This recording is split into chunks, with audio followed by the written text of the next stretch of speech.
wrestling fans, from body slams to high-flying plans. Join the chat, hear the scoops. Jump in quick, don't be a stoop. We're throwing down in every match with tales and fights that you can't catch. The Marks Podcast is the place to be for every wrestling mystery.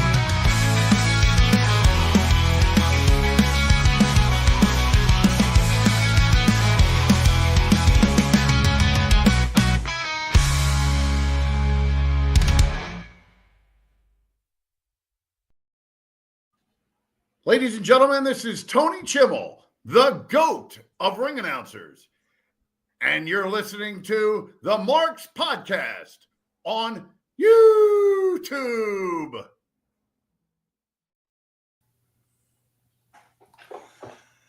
It's Sunday, as always. You know what that means. Time for the Marks Podcast. What's going on, Gerard? Yeah, not much. Like I say, 65 degrees outside, June 1st. With the wind, it feels like about 55 degrees. And you'll know that our favorite person in the world, Jacob, is not here tonight. He just finished his move over to somewhere in Alaska. Somewhere in Alaska, an undisclosed location. So on Princess Shadow, what's going on? So we wish you well, Jacob. If you want to jump in at any point, please do. It's been a hell of a fucking week in wrestling. Week of wrestling? A hell of a 2 days of stories. Again, if you look at the thumbnail, ultimately, we're going to talk about how AEW put on a banger of a pay-per-view, and there was concern that maybe they're back. They're ready to go. They're moving, shaking. You disagreed, of course, but that was where it was supposed to be. That's what the conversation we were going to have. And then all of a sudden, here we are. Wait, your conspiracy theorists out there will say a lot of this stuff was done to take away from AEW. I never heard that. That is you. You are the only conspiracy theorist here. No. I'm dealing cold hard facts, my man. That's not me. That's you. No. I didn't say. I'm saying there are conspiracy theorists out there that will think that all this stuff in WWE the past day or so is to just take any kind of spotlight away from AEW. So wait, you're going to tell me the let go of Ron Killings, better known by R-Truth, is just to take the heat off of AEW, take the smoke off AEW? I think everything is done. I think all the things that sometimes are done in the wrestling world is to try and draw away from one company to the other.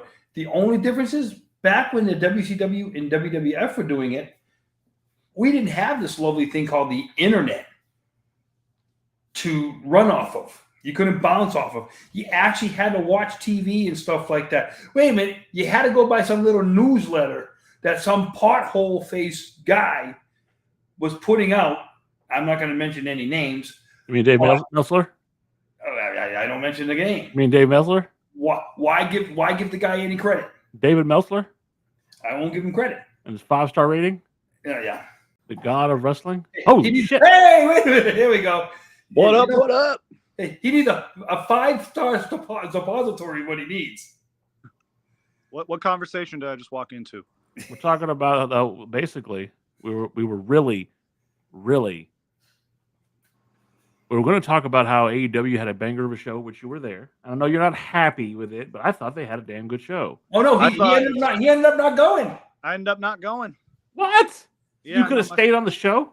Yeah, I could have definitely stayed on the show. Yeah, no, my mom was on one that night. But anyways, I'm glad actually I didn't go because again, like that anarchy in the arena bullshit was was not happy with that. No.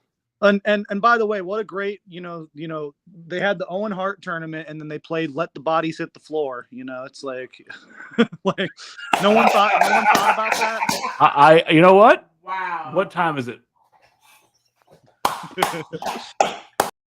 Jacob's Corner ain't no ordinary space. He rants and raves with that fire in his face. Every word a racket, shaking up the place. The whole block hears him setting his pace. Oh yeah. This is a live from Alaska edition, of Jacob's Corner. Can't really show my outdoor, it's very, very nice, very breezy. My room is kind of dirty as shit, but that's besides the point.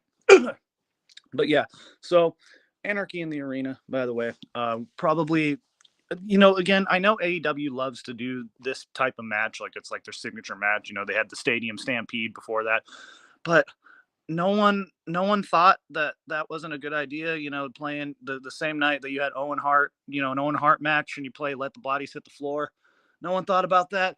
And you know, there's gonna be people who are like, oh well, Martha Hart probably approved it. It's like Martha Hart doesn't fucking care about, like, you know, she doesn't care about you. She doesn't care about anyone. It's all bullshit, you know. And the fact that, I don't know, man, this AEW shit, man, it's bad, bro. But I'm not telling you something that you already didn't know. And Ricochet sucks. Satan's gonna win, the truth ignites. No holding back, no silent nights. His rage cuts through the darker lights. Every last a battle, every word a fight. Dan, all I gotta say is there's a lot of truth to what he just said, though. I'm not arguing. Like I said, I'm no, not like arguing. no one thought about that. That's what it was like. It was so, and like, what else did they play? Did they play the fucking "I'm so excited"? It's like, no.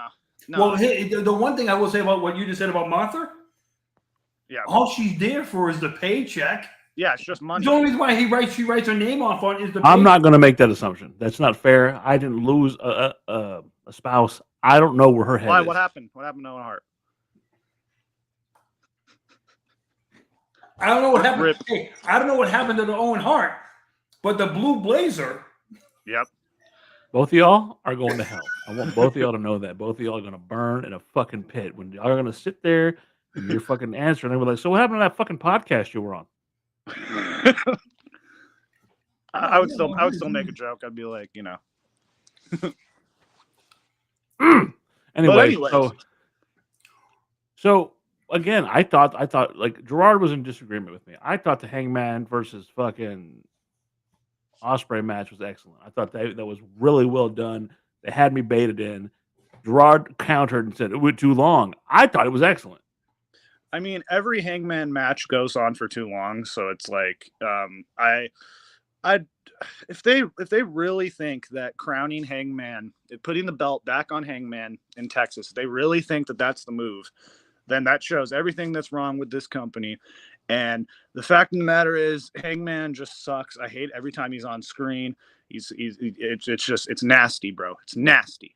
But fucking Gerard's sitting here listening to you sipping wine. Yep. And it's just like, you know, Hangman, it really, I don't know, ever since he cut that promo where he was talking about like how he was a man and how he's punching himself in the face and shit, like it was just, it's just all been downhill since then. Okay, so this is the issue I'm going to ask you straight up, Jacob. One-on-one, two grown men having a conversation. What is it about Hangman? Is it the CM Punk thing? Is it him talking about workers' rights? What is it about? It's just he's just annoying. I just don't like seeing him on the screen, you know. And I felt this way like when he was in New Japan and they were trying to push him when he was just Hangman Page before they added the Adam to it. Let me ask you a question, Jacob. Because does Hangman Page come across as the kind of guy who doesn't believe his own promo? Yeah, 100%. So if he doesn't believe what the bullshit is coming out of his mouth, how are you supposed to believe the BS coming out of his mouth? Well, every promo of his is just him like talking, like convincing himself that he's more than what he is, and it's just like, I don't know, man. Like the fact. Well, you think he needs to change? You think he needs to change up his gimmick? I just think he needs to go away. But like he's in a Seth Rollins camp for me, you know. Just like I just don't want to see him ever again. And it's unfortunate. Yeah, so you feel that way about Seth Rollins, right? Oh yeah. So this is where I would disagree with both of you. This is why this podcast. You know you love Hangman, Dan. It has nothing to do with liking Hangman. I've gone back and forth as far as Hangman goes, but to watch that redemption arc, in my opinion, to watch everything he's gone through for him to come back to where he's now this guy. I enjoyed his work with Swerve. Do I think that last match where he stuck a fucking syringe through his mouth went a little too far? Absolutely. Have I enjoyed his matches with Kenny Omega? Have I enjoyed his tag team run? I think he's a fine professional wrestler. I think he gets a fucking lariat over pretty well. I'm not a fan of the Deadeye. I think that's a stupid finisher. But I think him as a wrestler, he's reminiscent of someone like a Magnum TA. Magnum TA. Okay, and I liked Magnum TA back in the day, so he's a throwback to me. Well, let me ask you a question, Dan and Jacob. If Hangman was a true heel, I think he'd get over better. He burned down a motherfucker's house. How is he not a true heel? He's not. First of all, he's burned not a down heel his right now. house. You know, he's fought alcoholism. He's done all this whatever the fuck story they're telling with Hangman. I don't know, man. If they really think that Hangman is the one to dethrone Moxley and get rid of this fucking whole Death Riders bullshit, I don't know. I think it should be Darby Allin. I mean, that dude just climbed a fucking mountain. He was gone. Climbing. You want it to be Darby Allin because y'all weigh the same weight and y'all will have the same build. No, I weigh more than Darby Allin. I know that for a fact. That is horrifying. Yeah. He needs a sandwich. Yeah. It is. Yeah. No, fucking Don. Look, I'm not going to praise a guy for going up and climbing Mount Everest. Fuck him. You know what? I'm going to just say it plainly. That is bullshit. You want to go climb a mountain? Cool. That's fine. But you should not be praised for putting your life at risk when you have a job that you've committed to a job. You've committed to a company. Cool. I'm not going to praise you because you decided to go risk your life. What? Well, this is what Darby Allin does, though. Didn't he break his shoulder, and then the next week he was doing a jump at Nitro Circus? Well, let me try and put two things here. The amount of people that have climbed Mount Everest, okay, is still less than the amount that have climbed Space Mountain. Very true. Okay. Both require a waiver, apparently, and so I guess we're going into that. We're going to that fuckface. Well, let me just finish about Darby first. I will give him credit. I think all three of us can agree it's a stunt we will never try. It has Don't get me wrong. Hey, hold on. It has nothing to do with not trying it, okay? You're wanting praise, okay? Cool. You climbed the Falcon Mount Everest. That's a big deal. I get that. But when it comes down to it, you are a wrestler and a wrestling company. I don't give a fuck that he climbed Mount Everest.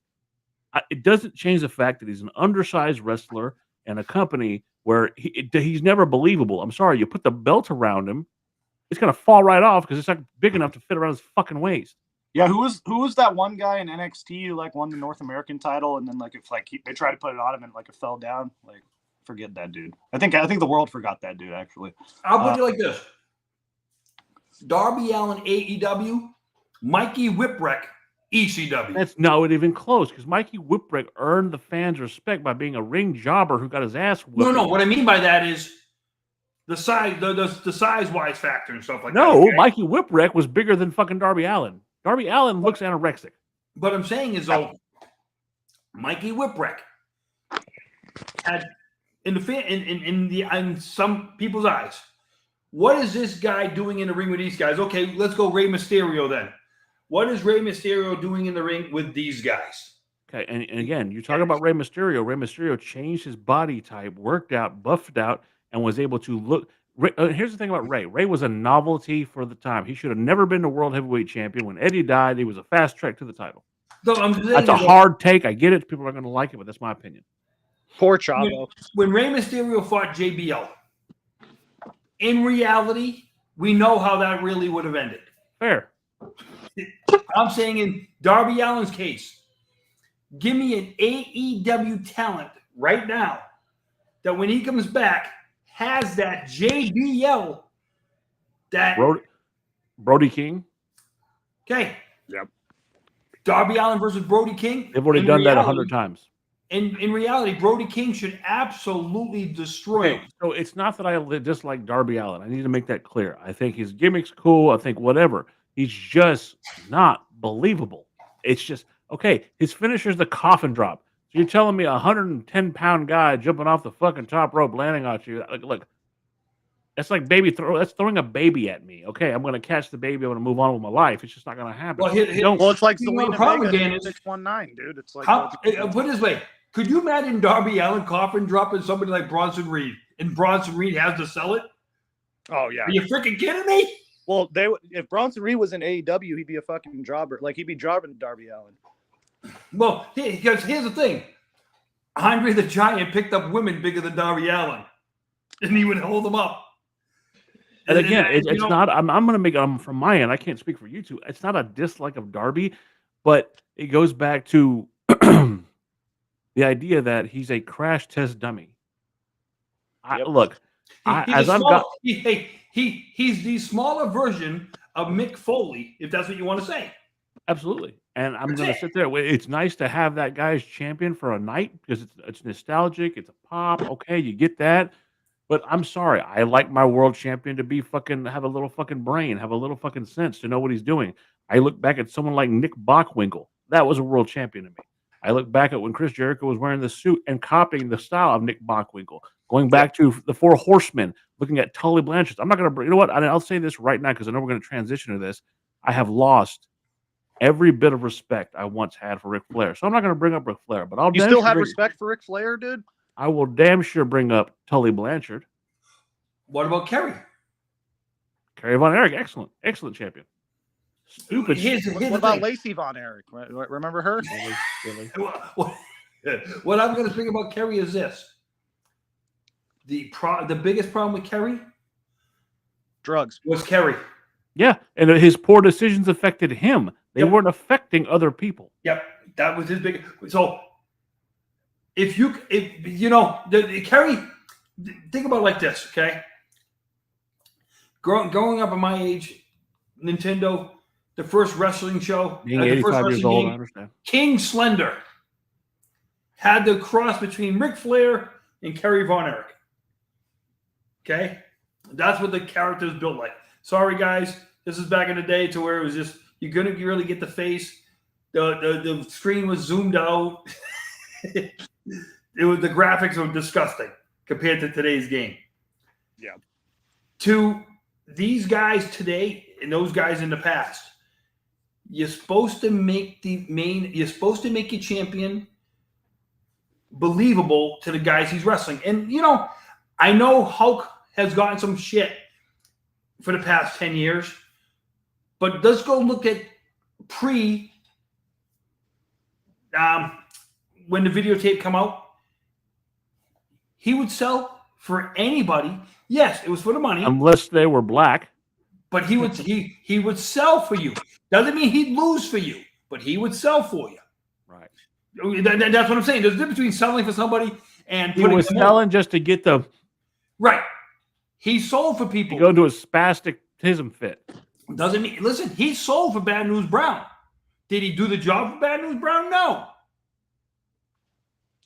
What I'm saying is though, if there was money to be made with you, he would work with you. Doesn't mean he would lose to you.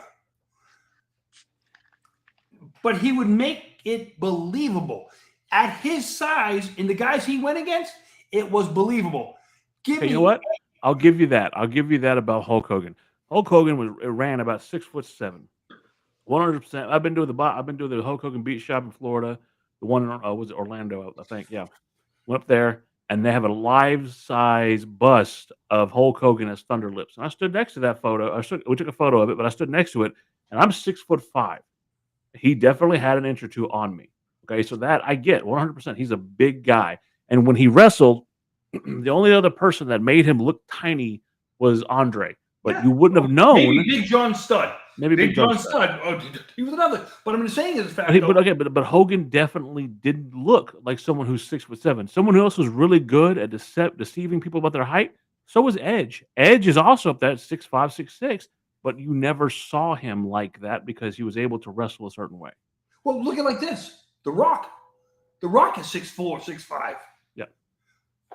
But because same thing like Drew McIntyre too is like a big dude right. too. He's knowing how to work with the guys that you're in the ring with. Darby Allin, unfortunately, everybody has to take such a think about it like this.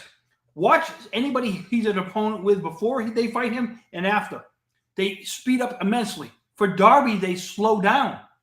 Why do they got to slow down for him? Because if they keep up with him, because he doesn't wrestle a high risk fucking like a acrobatic style. He's trying to wrestle a grounded. Does Darby Allin know what a wrist lock is? Okay, so that's what I was going to get to. That's what I was trying to say. You're basically taking a backyarder and making him. That's what you're saying, Jacob. You want to make a backyarder your fucking world champion. Well, what the fuck else do they have? Like seriously, like if there's any company that could put a championship on someone like Darby Allin, it's AEW. But So why? it's like, why? because the story makes sense. He climbed a mountain and he blank. I don't know, man. But it's just like I just think like out of all the people to dethrone Mox, I'd probably put it on Darby. But it sucks because again, they could have really done something special when they had Moxley face Hobbs, and I really think they should have just like. I was literally before you said anything, I was really feeling the same way.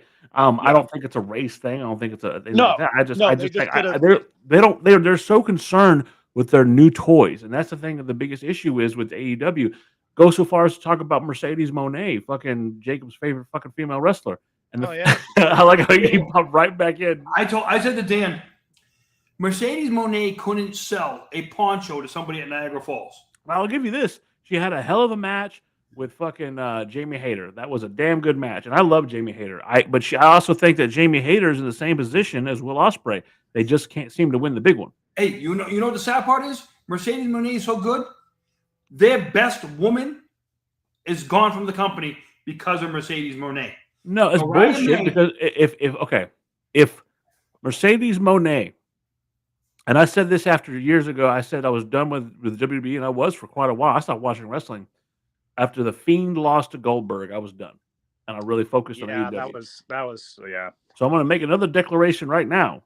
I've given AEW the opportunity to win my fandom back because I really enjoyed that Ospreay match. Really did it for me. I'm not going to lie. And then the FTR match wasn't bad itself, but I'm telling you right now,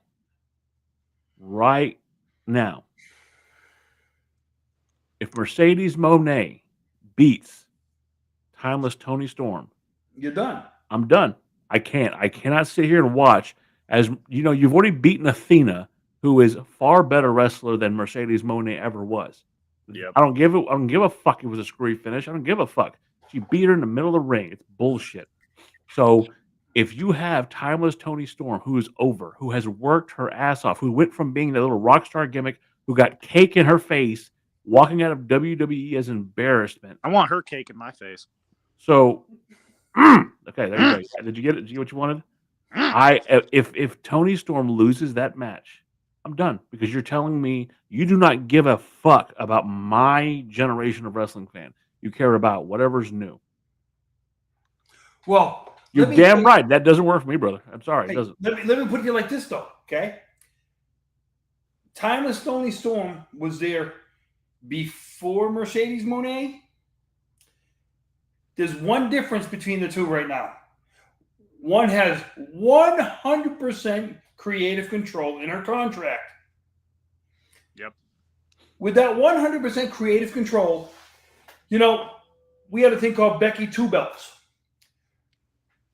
Mercedes Moné wants to be Moné 5 belts, whatever. Yeah, it's because she, in her own mind, she honestly believes she's a 5-time champion. Here's my problem with that. She hasn't made any one of them titles any better. No. In actuality, every title she owns, she's brought down because why? She's not defending any of them. Well, it's just like, she has the New Japan title, like she has like all these fucking like, and it's just it doesn't make any sense. And it's just so blatant that like it's just, first of all, it's so blatant that the whole creative control thing is just like fucking ridiculous to begin with. But it's so blatant. Can you say for what it is? And she brags about how she's the highest paid, woman in the AEW. And it's just like, and that sent Britt Baker fucking packing, which I say good riddance because I fucking hate Jacob, Dan, I'll put it out there like this, and it's not talked about enough. Is Mercedes Moné fucking Tony Khan? Probably. I wouldn't put it past it. But here's the thing, though. Like, Tony Khan is like, I don't know. I get the vibe that he's either gay or like, he's He's the Harvey Weinstein professional wrestling. We don't need to go. There's no point to go down that. That was Vince McMahon. Let's go on. Come on now. We don't there's no point in speculating something dumb like that. Let's talk about what we do know. What we do know is we have a woman who And I'll give her this. She had a great match with Jamie Hayter. She had a pretty good match with Statlander. And her match quality has improved, but it's not to the level of something that Toni Storm has done. What about the one she was having with Willow? Shouldn't Willow have gone over? I don't know what it is, man. I fucking love Willow Nightingale, bro. I don't know what it is.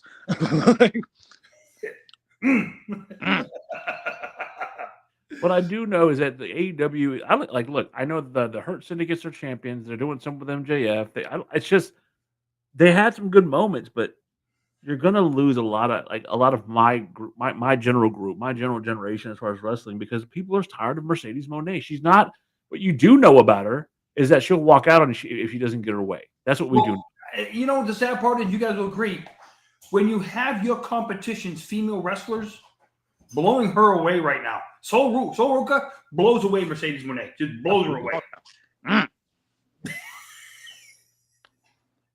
Yeah, damn. Roxanne Perez is half her age, and she's blowing Mercedes away. She's got the nuggies for Jacob. Oh, well.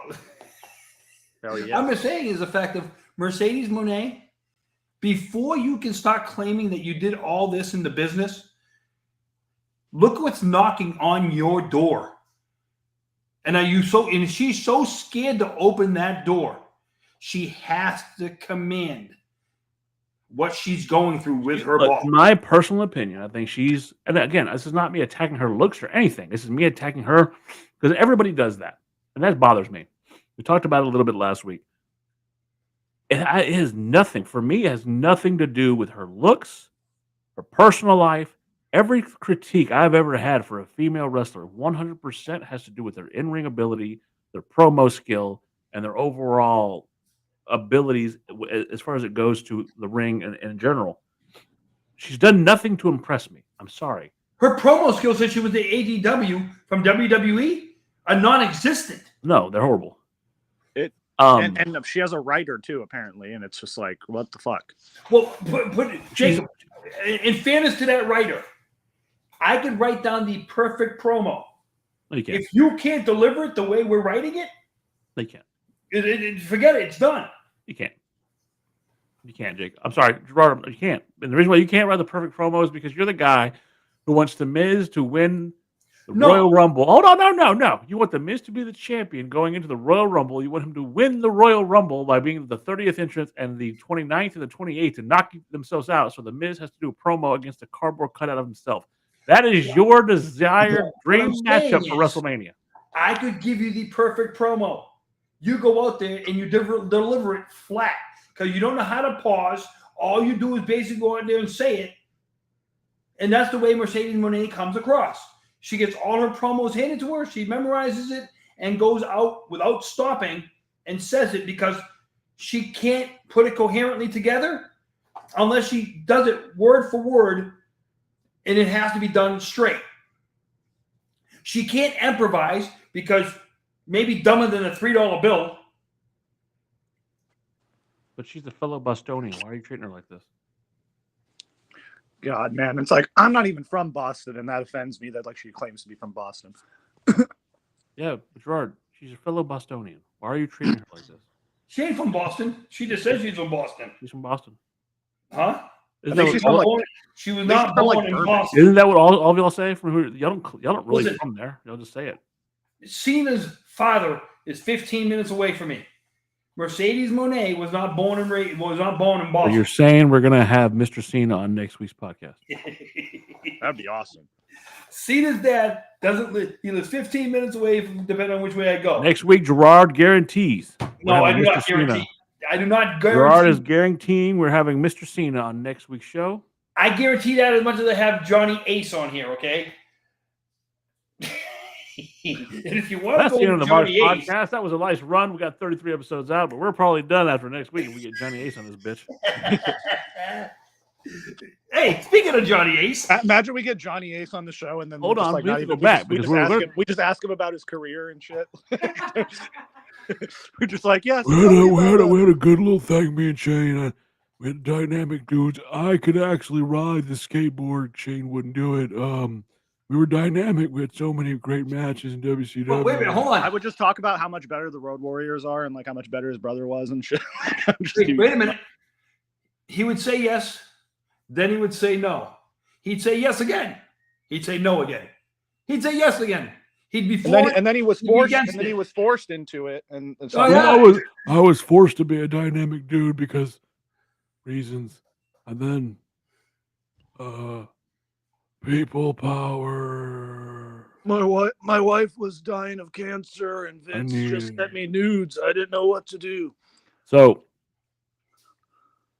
speaking of horrible husbands, we're going to transition to what we're going to talk about too is Ric Flair. And producer lady, ma'am, wife, woman who does everything in this house, will you come in and please let us know what it was that Ric Flair said? Hi, Trips.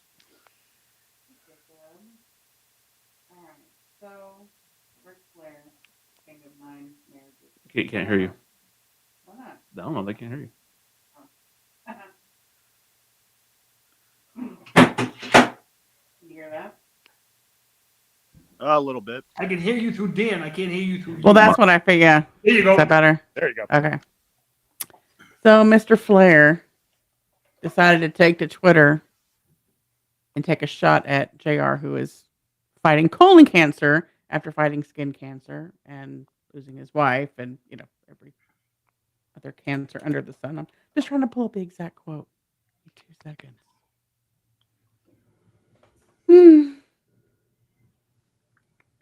And then after, I'll just continue to talk. So after he got outraged for what he said about JR, came out and said it's just a joke. If he can't take a joke from a 76-year-old man, what's your problem? Let's see. Scrolling. He's only trying to. It's not a joke. No, it's not. Quote, Jim Ross will always be Jim Ross, seeking attention. And that was in regards to his recovery. And then said, focus on your recovery, and tag JR in the tweet. Hold on 1 second. You got a comment in there from Water Bottle. The Oster Part 2 documentary is in production right now. She is the one who does the documentary. She's heard all of your comments and your desires for that. It will be taken care of. Super excited for the support. Thank you. But yes, pulling all the audio so we can get it put together. So when I hear that, and I say, this is what I got to say is, okay, JR, me, you, Jacob, stuff like that, we can have our opinions. Everybody's going to have their opinions. JR needs to step up to Ric Flair. If JR wants to step up to Ric Flair, because it's JR's life. Why the fuck would I waste my time arguing if I'm Jim Ross? I am probably what some would consider the GOAT as far as color commentary. We talk about Tony Chimmel being the fuck. Hey, what's up, Tony? Being the GOAT as ring announcer. JR will go down with Scully, with everybody. He's the man. He's done work all over everywhere. He would WCW, AEW, WWE. He's the man. There you go. And let me tell you something.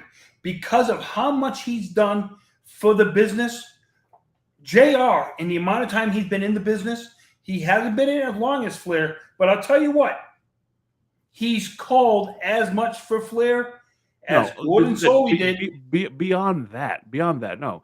Here's the thing. You go through JR's career, you're not going to find the fact that he pulled his pants down and done any of this other bullshit that Flair's done. Any kind of saving grace I had for Flair was always about his in-ring stuff, and that any stupid thing he did, his divorces, all the other crap, that was his personal life, whatever. Playing Right from Hell, I was always on the bandwagon of arguing. Look, man, it was a different time, it was a different place. We've grown and matured as a society. Kind of got to give him a pass on that one. But this constant stupidity of a man who, I go back to something like TNA, and the gimmick he had in TNA was he was God. You're talking to God. I am, as far as wrestling goes, he was God.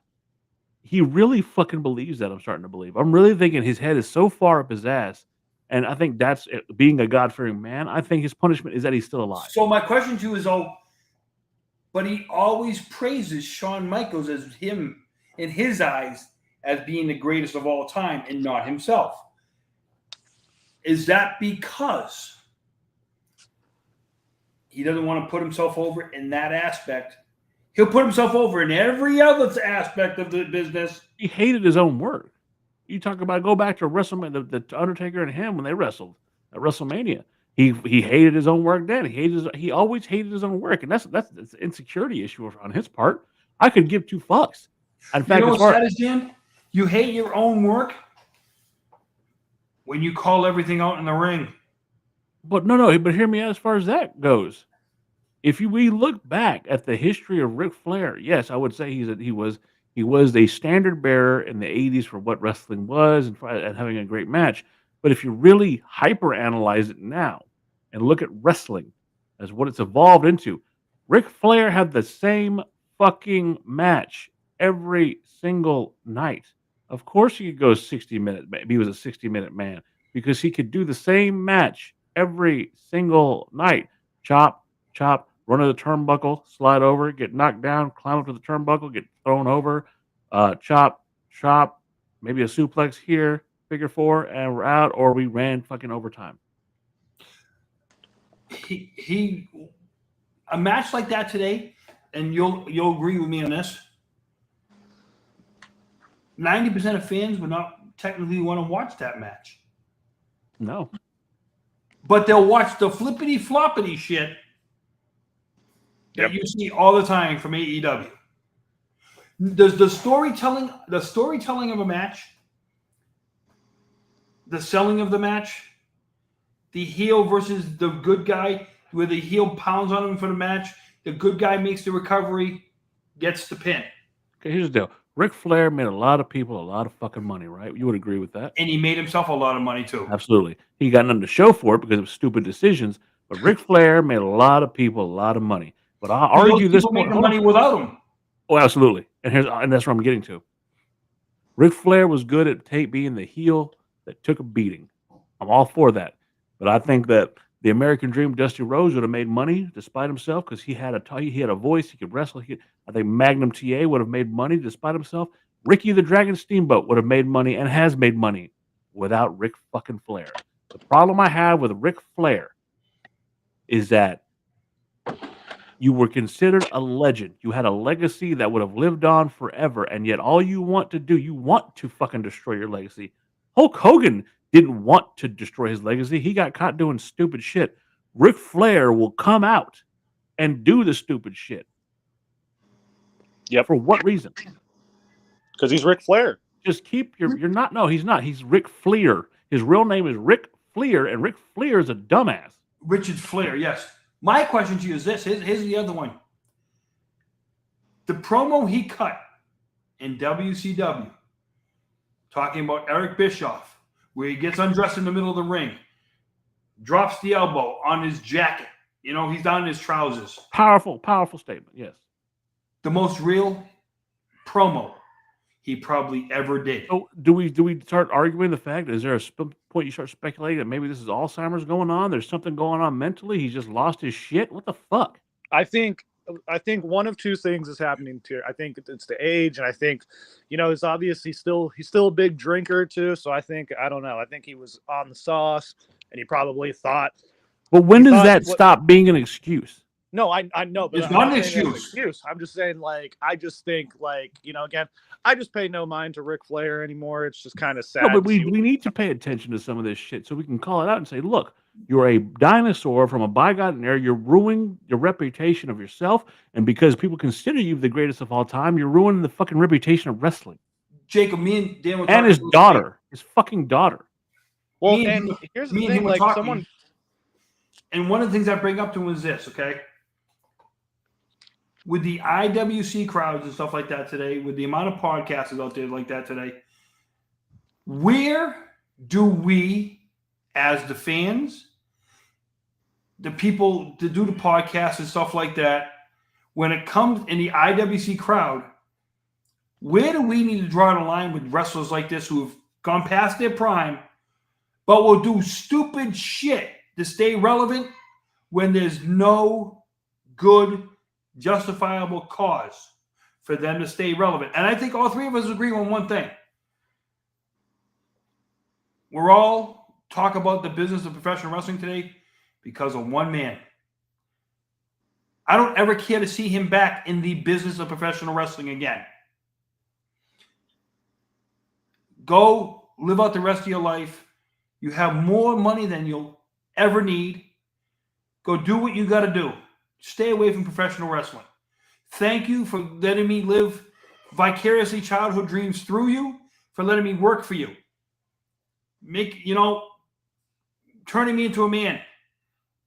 But I don't need you back in sports entertainment ever again. And I'm with you, but I will correct something. It wasn't him that made you a man. It was that man that you defended. It was that man that you would go to bat for. It was the man. No. I understand it was his company. I get that, Gerard. I really absolutely do. But it wasn't him that helped you become a man. It was the motherfucker that you are willing to go to bat for, the guy that you have convinced me that I'm with you, helping you defend him because I believe in you. Not that I know him. I know nothing about him, but I believe in you. So don't ever twist that up. I'm just saying the fact of this guy, for what he did in 40 years, in 20 minutes, gone. The good part about what's going on with that guy, he's shut up in the public eye. Thank you. Another thing you said that I want to talk about. You talked about the IWC, the Internet Wrestling Community, and the YouTube Wrestling Community. I want to make it very clear. We are just three friends talking shit about wrestling. In no way, shape, or form should anybody take anything we say as gospel. Everything here is opinion. If you can't understand the difference between that, then you shouldn't be watching a podcast. You should be fucking get your head checked because you're fucking mildly retarded. I'll say my opinion. My opinion's better than yours. Anyone who's watching. No, I'm just kidding. But you get my point. But my point I'm trying to say is, he's let millions of people live vicariously through their television sets for 40 years, had everything taken away in a blink of an eye. Deservingly. And he hasn't said shit. Because he can't. I'm saying thank you. But you have these outdated wrestlers who don't know when to let it go.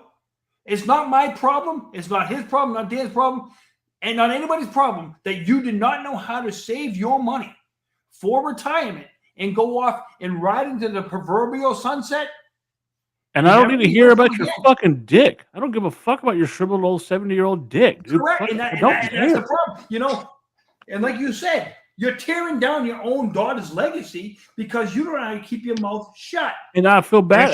She does a good job of doing that herself. Though. No, well, how? She's just being a wrestler. Look, you can sit there and argue that her divorces and all that or whatever. That's her business.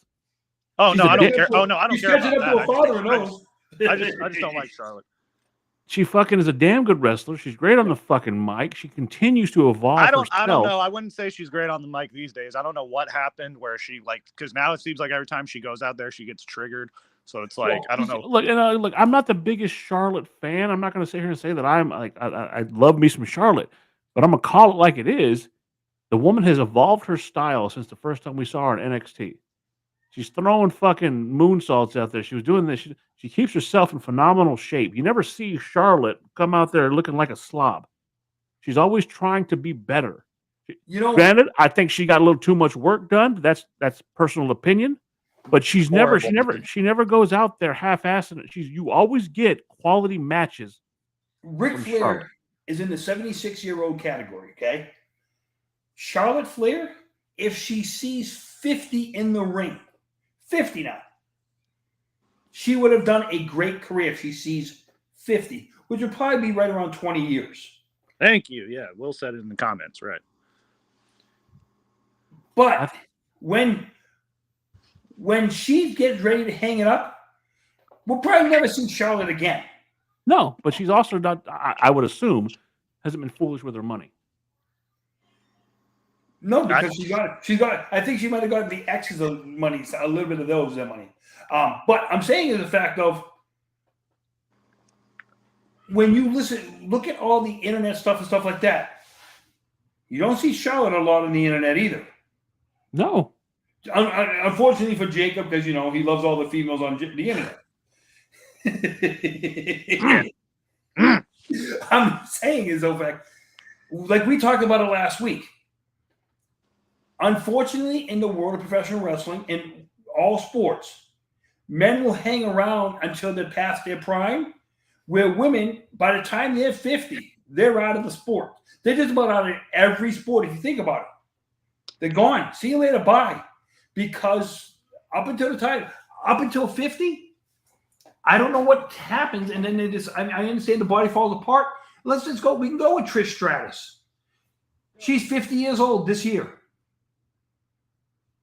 Nothing fell apart. It's just like, okay, so we're also talking about. She Hold on. She had the surgery too. Well, hold on. We're also talking about. It's a double standard. Let's be honest. Mm-hmm. When someone stops looking a little, TV friendly. Yeah.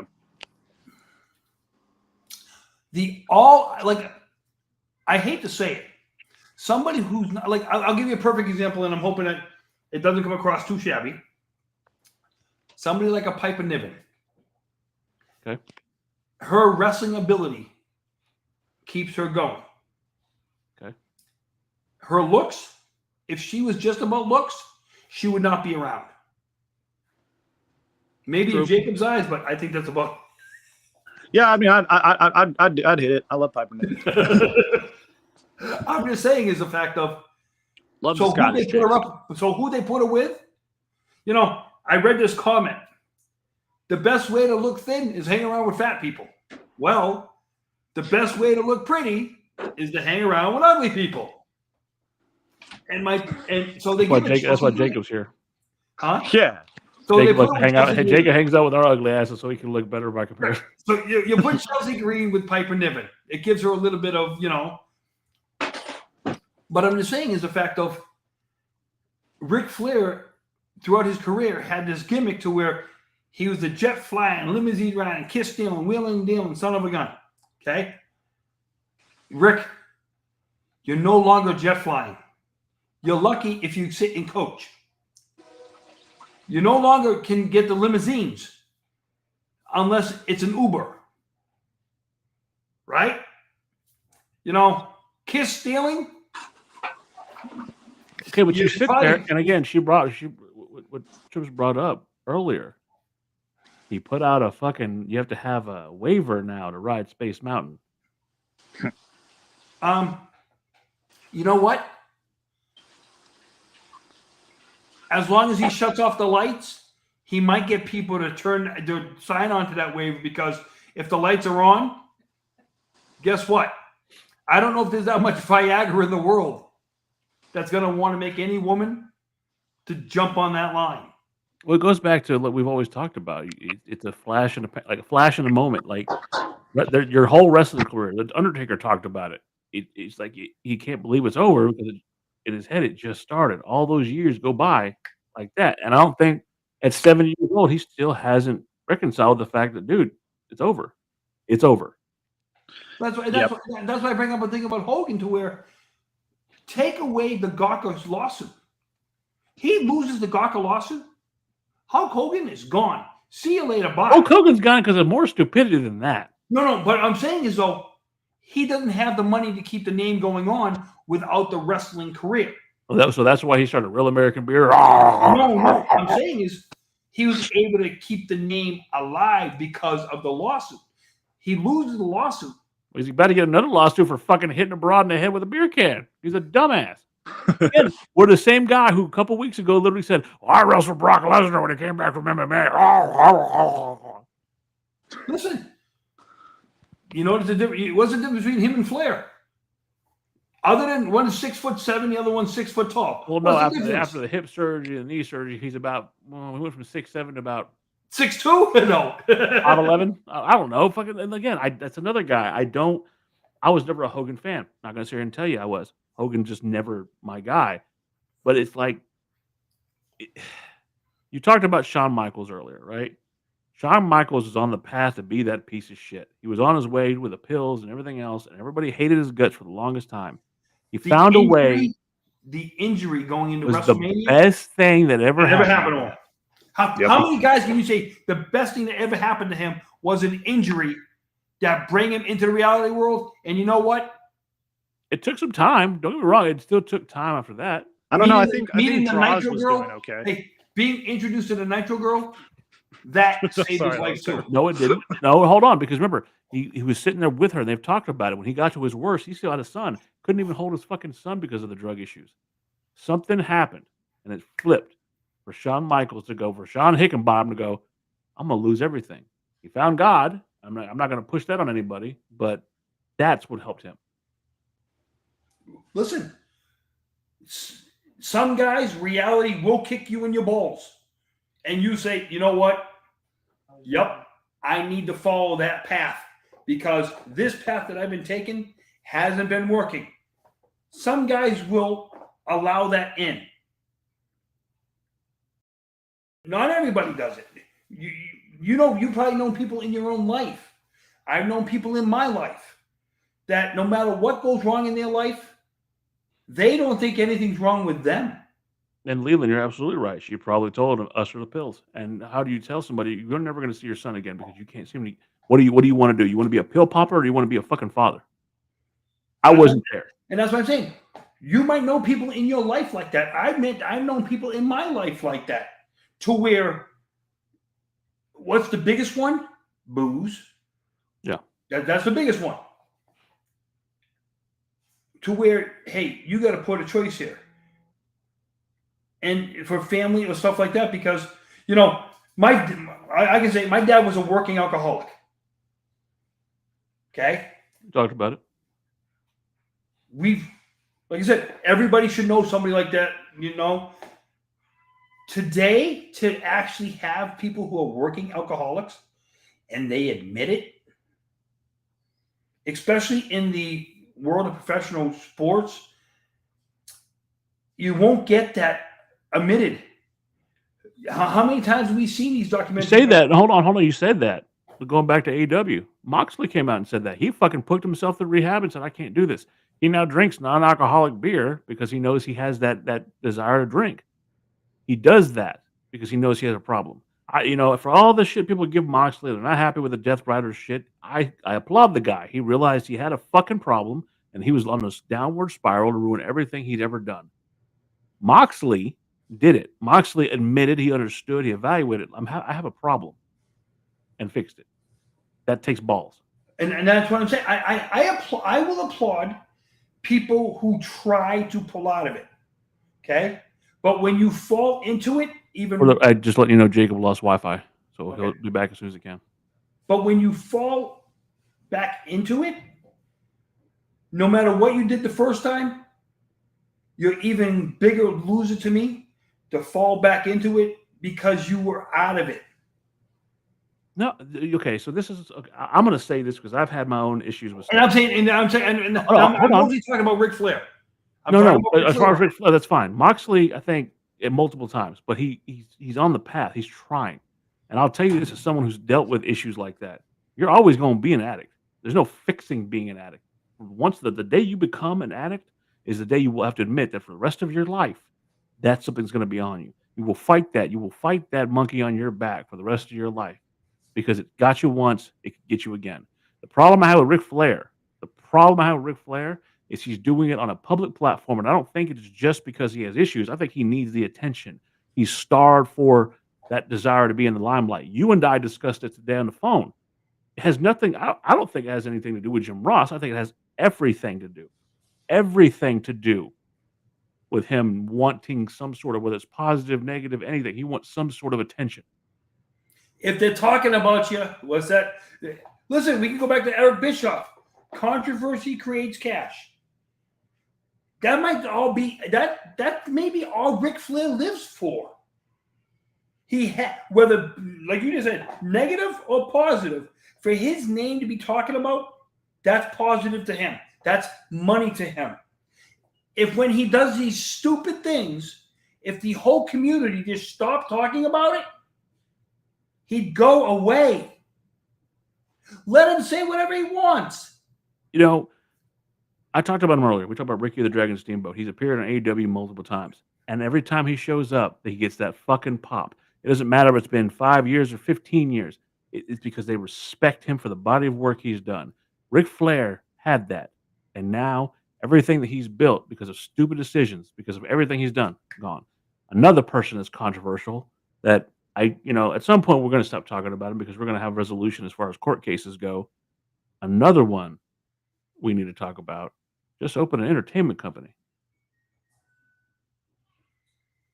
Vincent Kennedy. That's why I bring him up early, because of the fact of when these people ride off in that proverbial sunset, I honestly believe one of them is going to come walking out of this not looking better, but not looking worse. It's going to be the same guy we've always known. But everybody has their opinion, but I don't think he's going to be any worse for the wear based on what he's doing that way. To me, if there was more than what meets the eye, he wouldn't be trying to do that stuff.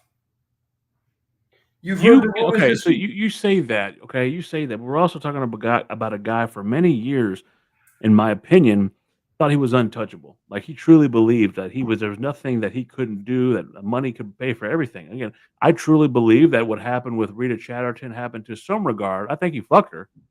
I don't think it was to the regard she talks about, and we've had these discussions. I think what happened with Nancy Argentino walking in with a briefcase, not walking out with a briefcase, of course, the crux of all the stuff we've talked about as far as Ashley Bizarro, I think. Would you say, Dan, if the P. Diddy trial wasn't going on right now, if the new Harvey Weinstein wasn't going on right now, we'd be hearing more out of that? Or because what's going on with Sean? Listen, I look at the. I think Puff Daddy. I think Sean Combs has more of a worldwide grasp as far as like everybody knows who that is. I think if you're a wrestling fan, you hear Vince, you jump on it. I get that. What I mean by that is Vince is in the singular category, not multiple. It's in singular form. To where 2, 3, maybe you have the other people. It's multiple. No, and I get you. I knew where you were going. You know what I mean? What I'm saying is, yes, it's Janelle Grant, and then on the back end, it's the whole Ring Boy lawsuit that they're trying to resurrect. But as far as Janelle Grant, there's enough holes that could be drawn in there. And again, you and I have talked about this. Me and Trips have talked about this. Me, you, and Jacob have talked about this. I am of the opinion, and absolutely I could be wrong. I'm not saying that I know everything. I'm saying that I truly believe that the Janelle Grant has in some way, shape, and form has something to do with money grab. Because if it didn't, she's suing him for breaking an ND or breaking a deal. It had nothing to do with it. She's not suing him. This is her trying to make a buck. I just happened to read something the other day because it was in the paper. The original agreement was $1 million up front, and then $500,000 a year for 3 years. $500,000 every 6 months for 3 years. What you got? $500,000 till 2026.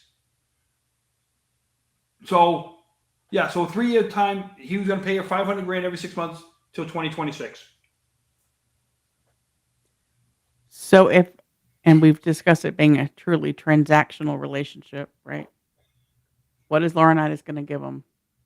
Because there's enough that he paid her a settlement undisclosed and is giving her evidence.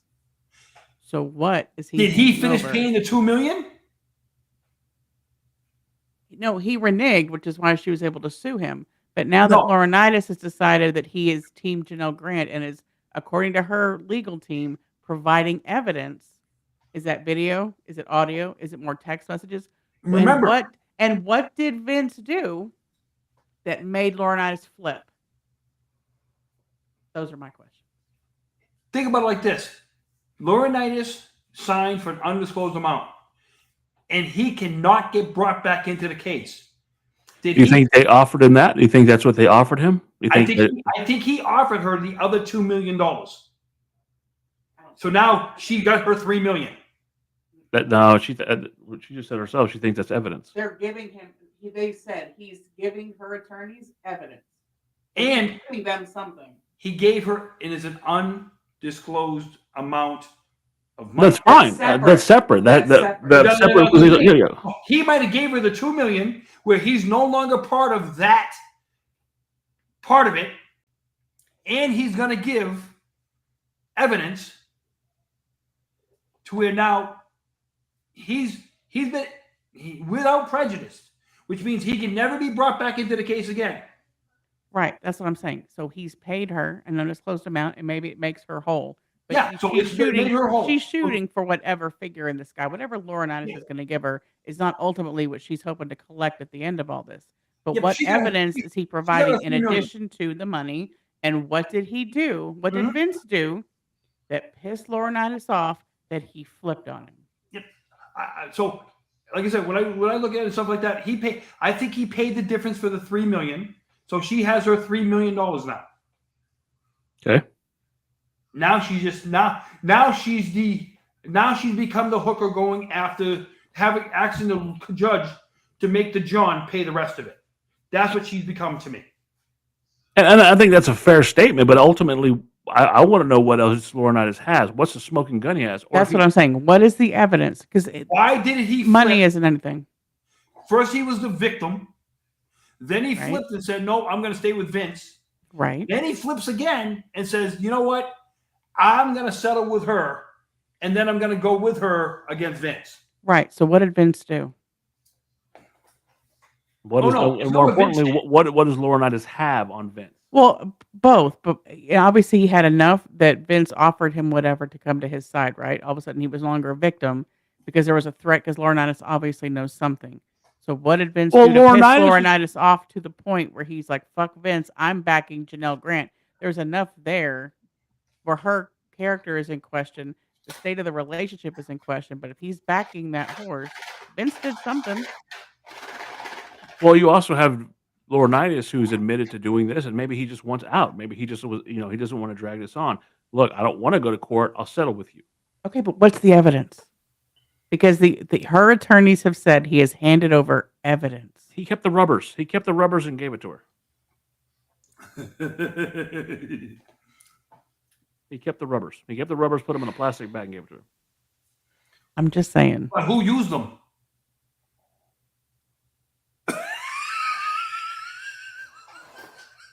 Well, not that it matters that they've already all said yes that they had a sexual relationship, so there's no smoking gun. No one's going to be surprised by Vince DNA showing up anywhere.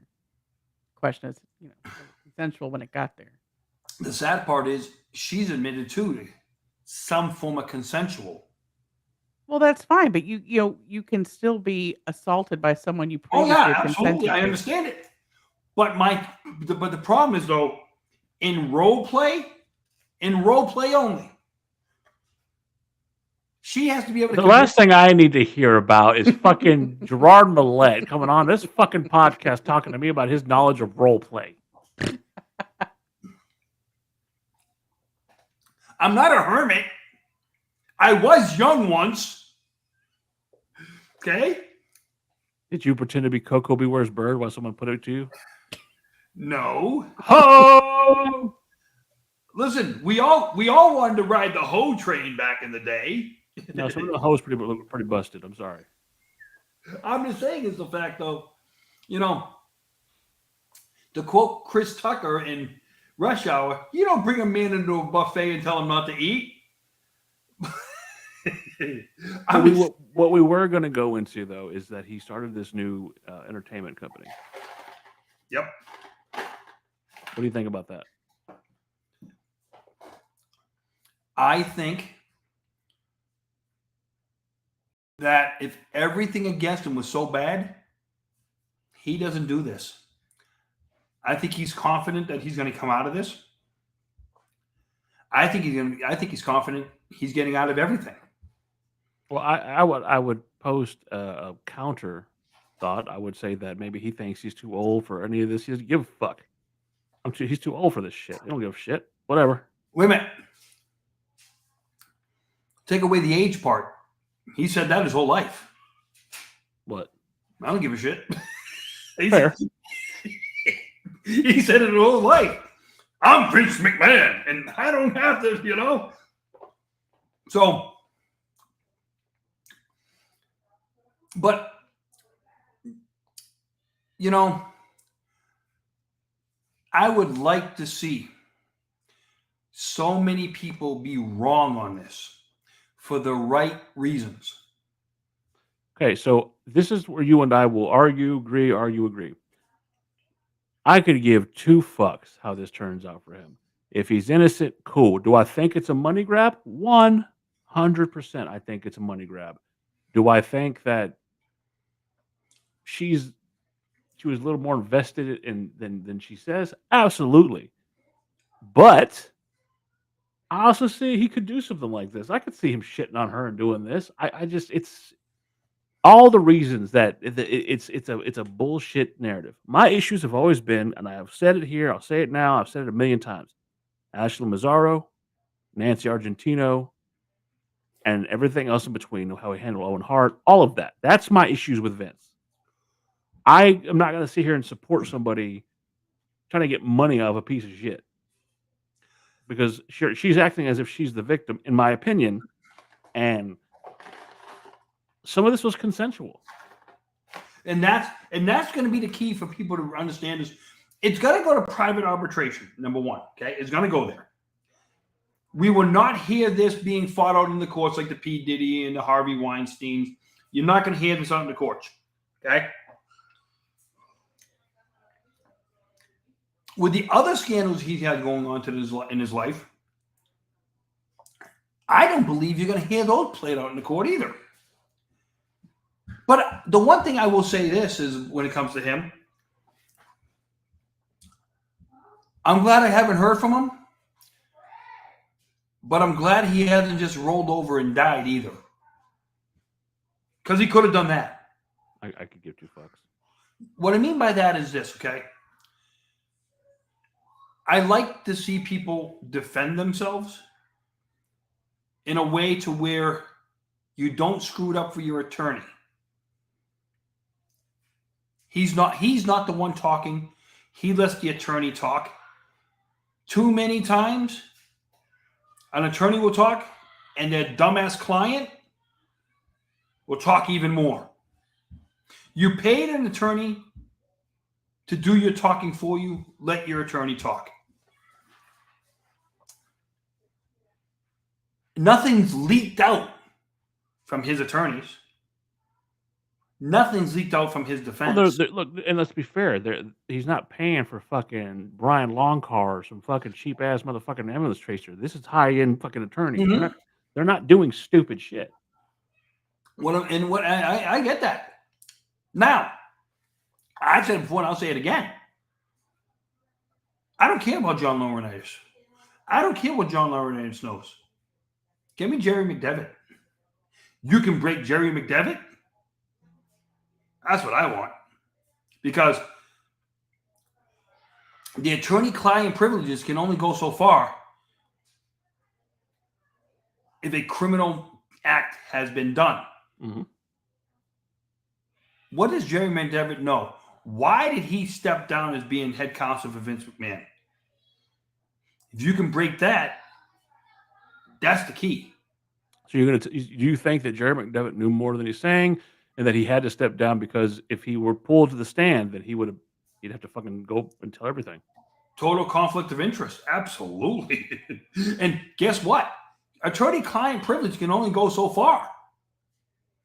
They would have had to bring in other things to where once he resigns, wherever he goes, whatever he knows stays with him. He can't talk to the government about Vince McMahon at all. Attorney-client privilege. Mm-hmm. As long as he knows of no criminal activity that's taken place. And that's what I'm saying. I'm sorry. He had a part in criminal activity. Well, and again, correct me if I'm wrong. This isn't a criminal case. This is a breach of contract. It's a civil case. But he owes her money. Jerry could have been scared it was going to get turned into a criminal act. And I get that, but again, no one. Her lawyers aren't even pushing that. They're pushing it as That's what I'm saying is though. give me money. This motherfucker owes me money for shitting on me. That's what it comes down to. Ultimately, fuck all the bullshit. It comes down to this. Janelle Grant is suing Vince, and they don't talk about this. She's woe is me. She's the victim, what have you. And I get it, whatever. Sexual acts aside and all that. It comes down to you have a woman on one side suing a man on the other side because apparently he broke a fucking NDA and didn't give her the money. And that's what it comes down to. Show me the money. You know, I was listening to something, and they were bringing up things that had to do with the Me Too movement. And they said, in the Me Too movement, we're in the year 2025. This ain't 1995. This ain't 2005. You are more likely to be believed today than you were back then. Why stay with the dude? Why stay with the woman? You have the outs. If everything Vince was doing to this girl was so bad, why'd she wait so long? Why'd she allow everything to happen to her? Correct. Like I said, Allegedly. it was good until it wasn't, because she put, let's put it like this in 2025. Janelle Grant, Vince McMahon is Bill Belichick and his 24-year-old fiance. Look at what she's doing to that guy. Of course, some way, shape, or form, you got to bring it back to the Patriots, don't you? You have to. That's what you fucking do. Oh, remember, he wasn't with the he's not with the Patriots. I'm saying to you is, look what's going on between them two. She shut him down. They're making TikToks. He is so PW'd when it comes to this girl. Why can't we talk about that on the other end? We're seeing she's emotionally abusing him. But does it make it okay because he ain't claiming it? We can see it. To be fair, we had a president whose wife was doing the same thing. Oh, you meant the ex-president? Yes. I was gonna say, wait a minute. I don't know how many people would complain if Melania was abusing them. Talking about Jill. Right. Same thing. Why is it worse? The man does it to the woman, but now the woman does it to the man. Nobody ever says nothing. Well, aren't you just an advocate for men and everything we need? I'm an advocate for equal. That's your buddy. Belichick hasn't filed a report saying. Belichick, again, she said it. Belichick hasn't filed a report. Belichick hasn't said she didn't sign an NDA. No, I'm saying is though, we're watching it. Okay. We're seeing it. So when he goes to the law, when he does all the things he's supposed to do, then we can talk about it. But I'm just saying is though. So when the wrestling community is doing stuff like this, when Vince is doing stuff like this, when all this is going on, we need to find a way to where when you can see it happening on camera and questioning it, whether it's man doing it to a woman to a man, it should be stopped right away. You have video evidence of this stuff happening. And right now, you're going through the biggest scandal in the White House that happened since Watergate. Okay. Did we have a competent man sitting in the highest office in the land? So, okay, so to transition that to wrestling. Okay, I understand what you're saying as far as this happened. Those guys never filed a complaint. Not the president, not Belichick. You may see it, but maybe that's their shtick. That's their kink. That's what they're into. But I'm just saying, but think about it. All I'm saying is the fact of when it comes to this woman, how do we know she wasn't controlling it? Just because she says she wasn't doesn't mean she wasn't controlling it. Hold on. She can't because there's a little bar up there. She don't want to come in and say anything. Because it's Vince freaking Kennedy McMahon. No one controls him. Come on, Gerard. Listen, I get that. I understand it. Here's the problem with it, though. He, at the age he was, nobody can sit there and tell until it comes out after this whole thing is over, and she's not implicated in anything, and Vince is implicated all in all himself. The reports that we've always gotten, it was consensual. Great. So, but that's the thing. We have to wait. We can only speculate at this point. We speculate, we win. But that's what I'm saying. You have to. She has to speculate. Again, which goes back to what I said earlier. We're just do not John Cena me, boy. We have to speculate. That's all we can do. All we can do is sit here, think about it, try to come up with the best possible scenario we can think of. We won't have an answer until it's all done.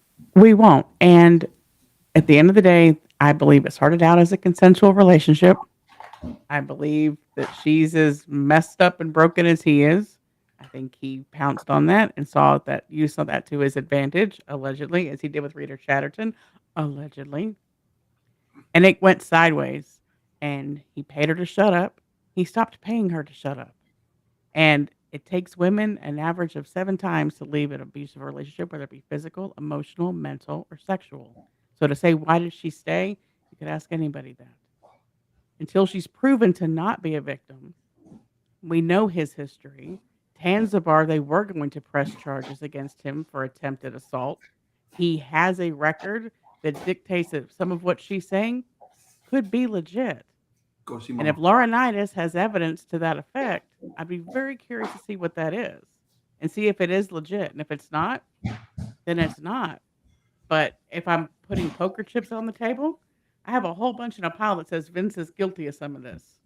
Oh, I'm not saying he's not guilty of And something. I'm not saying she doesn't want money, but you know what? If someone did to me what she alleges did to her, you better fucking pay me. My thing is, though, if Vince had paid her up front, we wouldn't be talking about this. Oh, absolutely. That's the problem. I don't know if that's true. What do you think?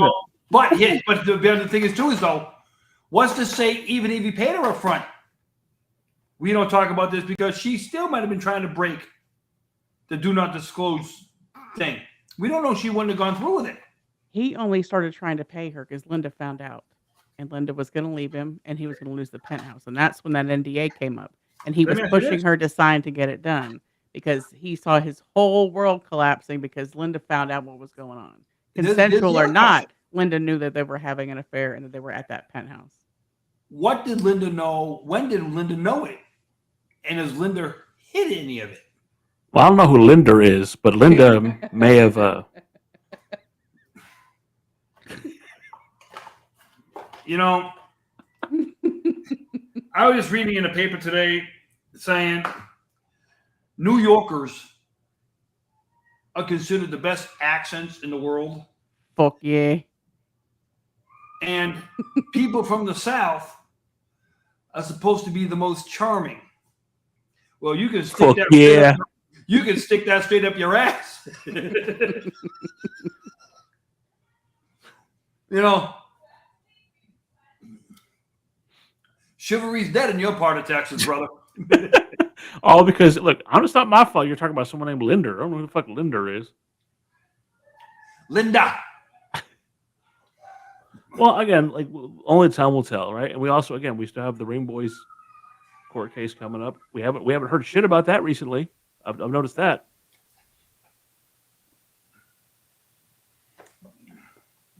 Don't jinx it. I'll throw that shit right back at you. You probably will next week if it comes up. But that being said, we've also had some other stuff come out just today. Wrestling favorite. Wrestling, been doing it for years. Was out there in the 2000s. Ended up going to NWA TNA. Had a wonderful career there. Became a world champion there, and became one of the most beloved characters we have in WWE today.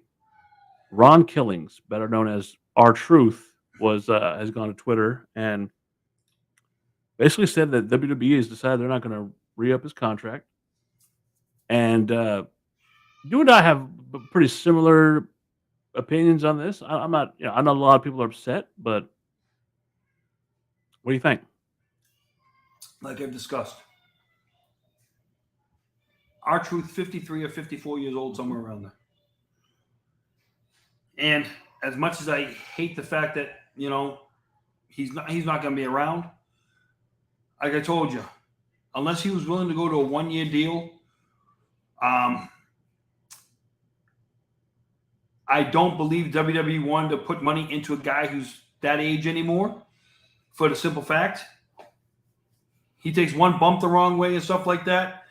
That 1 year could turn. You say that, but I mean, he's still going fine. Like he just had a match with Cena. But I'm saying is though, at that age, you can't. Your body doesn't take those poundings at that age that much anymore. Stuff will start to break.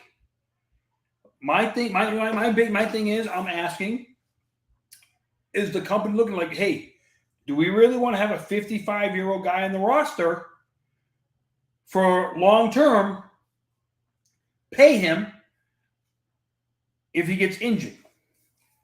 That's my only thing about it, to where you're looking at that and saying, I think they're going to come to the part of saying, we don't want to stick around for the age guys anymore, because the body breaks down quicker. The recovery time. I don't think it's that. I think let's just say he's making $750 a year. Okay, let's just say he's making $750,000 a year. To go down to $500,000 a year.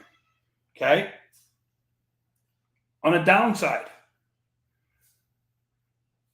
do you think there could have been negotiations there to where they tried that and R-Truth said, no, I don't want to do it. I'm not going to take a pay cut? Because we don't know this ain't like other professional sports there, where we know what the negotiations happen. If they come to an impasse and then they say, fine, we're just going to release you. No, not release. We're not going to resign you. Hold on. We just got a message in our chat, our chat. I'm going to say this plainly and out loud. Jacob, you never let us down. So Jacob messaged and said, sorry for letting us down because his internet went down, but you never let us down. This is our show. Us three and Trips do this podcast every fucking week. We're at episode 33? Or episode 33. It's been a blast to do with you. Look, you're in Alaska now. Your Wi-Fi's a little funky. We're gonna figure it out. You're never not part of the fucking show, brother. You're hey, fine. Jacob, you don't think Dan hasn't had problems with his Wi-Fi? You not remember the beginnings of this show and how bad it was? I literally had to move out of here to fucking a better neighborhood. Let's just say that, and get the fiber. All right, like shit happens. You're part of. You have your own segment, Jacob. Shit. Who is this WB? I guess you raised him. Who? I guess you raised him. I raised him well. But what I'm saying is, as far as like the R-Truth stuff, I'm not upset that they're letting him go. He might very well get a backstage role. He might really do other things. Great. It's just, it's sad to see a guy go, and no one's. I don't think. You know what it is, Dan? Too. R-Truth was a niche wrestler. Where else could he go with his kit, with his whole stick? Where else could he go? You say that, but time and time again, he's been able to mold it into something else. He's entertaining. I don't think. Okay, so this is my thing. I don't think that they're letting go of R-Truth because he's too old. I think they're letting go of R-Truth because he's one of those guys from the past. We all know very well, and it's very well noted, that Vince McMahon loved Ron Killings. He made him laugh. He used to crack up. There have been discussions about times where he would have Ron Killings come up to the middle of a production meeting and say, do something funny. Ron, do something to make us. And he would have Vince literally falling out of his chair laughing. I think the guy broke Brock Lesnar in ring. Who forgets the fucking moment he says, I will throw you over the top rope, Paul Heyman. And it was a whole thing. It was hilarious. I am sad because it's another reminder that you and I are not. Green Bay, Wisconsin. What? Green Bay, Wisconsin. What about it? When he said they were in Green Bay, but they were somewhere totally nowhere near Green Bay. Whatever. Remember what he did just recently he goes, I got a tag team partner, and he's one of your own. Louisiana Knight, come out here and help me. Like, again, he's always been able to get over with the crowd. Again, I'm going to the fact that I think it's just a reminder that you and I are getting older. And another guy that I have enjoyed. You're fucking old as a dinosaur, Gerard. Just don't try to hide it. But we're getting older, and to a point that the characters that we grew up on are fading out. Go back to the Undertakers, the Steve Austins, all these guys. Steve Austin, he retired earlier because fucking neck injury. But these guys that we have grown up on and come used to and become staples of our wrestling journey are no longer here. And like I've said before, the problem with that is it's not so much a problem with the guys that we grew up on. The way we grew up watching professional wrestling is passing it by. Mm-hmm. It's becoming a new form of professional wrestling where high spots and stuff like that, mic work is coming back and stuff like that. The art of the sell is gone. Kayfabe is gone. Hiding everything. Your top talent calls the match from the ring where you can hear it during the match. That was forbidden. You had guys who literally, Macho Man, if you forgot the matches, he would be pissed at you. He wanted nothing discussed in the ring. He wanted it to be done in such a way where nobody knew what was going on. Hiding the business. Even if you make a mistake and it doesn't go the exact way you did it, they made it look legit.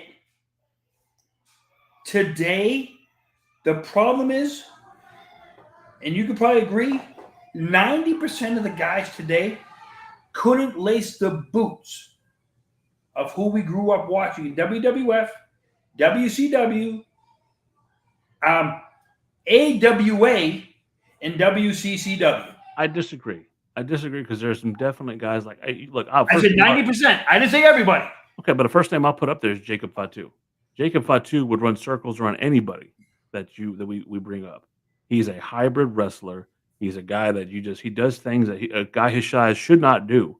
If you put anybody of his stature back against anybody of his stature back then, he's running circles around him. Isn't he related to Haku? Yeah, but his work puts Haku's to shame. Haku was a fear. He had that fear that he would come out there. He still does. I'm aware.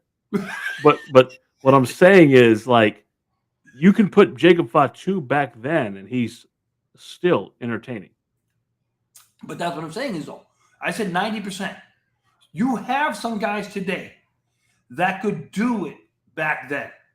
Not everybody. No. And that's what I'm saying, to where when we were talking earlier about grabbing a microphone and making me believe that you believe what you're saying. Logan Paul, as much of a cocky bastard he is, makes you believe what he's saying. See, that's somebody else I do want to talk about. I'm glad you brought Logan Paul up because recently it's been in there. Some people think that he's completely oblivious to why people dislike him. Karrion Kross came out and was talking about Logan Paul. He did a tweet reminding, it was a whole fucking thing. And I love Karrion Kross. The issue with Logan, I think that a lot of people have, and again, this is speculatory on my point. Logan got fame from YouTube, from social media, well before he ever came to wrestling, right? What was the one thing that Vince harped on as far as the wrestlers and social media? Don't do nothing and brings it back to the company. Not only that, but he was basically taking money out of their pockets. If they had any kind of, but he was taking money from them, so they were never allowed to make that extra revenue on the back end. Either they were able to make pennies on the dollar, or they were pretty much told you can't do it or you'll be fired. So you have a guy in Logan Paul who did all of that before he came to wrestling. Yep. And now he's over here getting the benefit. He's double dipping, basically. They can't take Logan Paul's money from his YouTubes and all that. They can't touch that. That's his. He had it beforehand. But you're damn sure anybody else tries to do that, they would have been dipping in their pockets. But I will say this. For Logan Paul's sake, he's not the greatest on the mic. But I don't know anybody in that ring that he can't hang with. again, we're also talking about a guy though who hasn't taken a beating. He did a conversation with Liv Morgan. She was on the Impulsive podcast, and they were talking about the ring and how heavy the ring was. And he said, "Oh yeah, I'm going to get in there and bounce around like it's nothing." And then he felt the ring, and he was like, "Holy shit, there's no give to this." And the Miz was like, "Yeah, Me and you have both said the same thing. absolutely." Everybody thinks that it's no. Again, and when I took those bumps, it was in a boxing ring, which is completely opposite from a wrestling. And For wrestling, I've gone in different ones, so I can honestly say I was in Big Blue. Yeah. I started with Big Blue. and Big I Blue can honestly was lovely say- because you said Big Blue had that. Was it 4-inch or? No. Big Blue had the center spring. If you got dropped in that center spring, it wasn't fun because you think about taking the truck spring, putting a piece of steel on top of it, and hoping because just like in every car, that spring wears out. After a while, that spring, instead of being up and down, it twists a little like this, it twists a little like that, and it wouldn't straighten out. So it was supposed to go straight up and down, but it wouldn't always just go straight up and down. Yeah. That's how Steve Austin got the problem with his neck. When I got the Well, ring, it didn't hurt that he fucking got dropped on the some bitch. he got dropped dead on that spring. The problem is when I bring the other ring down, the one that had no center spring, I could have got dropped on my head. I might have had it a couple times anyway, but I believe that. it didn't hurt. There was nothing there to stop it. It was just like being dropped on a mattress. Boom, and that was it. And that's the ring they use today. No center spring, but it's still built like concrete. Mhm. They do not build these rings, just so that people know. They're not trampolines. No. And you know what they're made for? They're made to entertain. They're not made to be wimpy on. Mm-mm. Listen, people, a fully assembled ring is about 4,000 pounds. It's basically taking a bump in the back of a U-Haul truck without the foam. I mean, with a 2-inch piece of foam, and because you already have the plywood, just put a 2-inch piece of foam in the back of a U-Haul truck, jump up in there and take the bump on the 2-inch piece of foam. Well, and then people argue that the canvas adds a little more. The canvas is paper fucking thin. It's painting canvas. That's what they're using. It's painting canvas. That's why like some people will get that rug burn. It's about I'm going to say 1/8 of an inch thick, and all it does is cover all the other stuff. It doesn't protect you at all. The canvas actually, you can get canvas, but the canvas can actually Absolutely. hurt you. Well, and if you look at canvas and like, okay, so this is one thing I've brought to people. If you look at the blood on a canvas, how it kind of absorbs a little bit unless it pools, because it's a fucking painting. It's basically like painting on a fucking yeah. If anybody who's ever fucking is an artist and you've painted on an actual painting canvas and watch how it absorbs whenever you paint. It doesn't just stay on. It seeps into the fucking canvas. That is all that is over a ring. That is it. It's not like it's a whole fucking mechanism that gives you an extra couple inches of padding. Then you have 3.5 inches maximum between the top of that canvas and the steel you're landing on. Mm-hmm.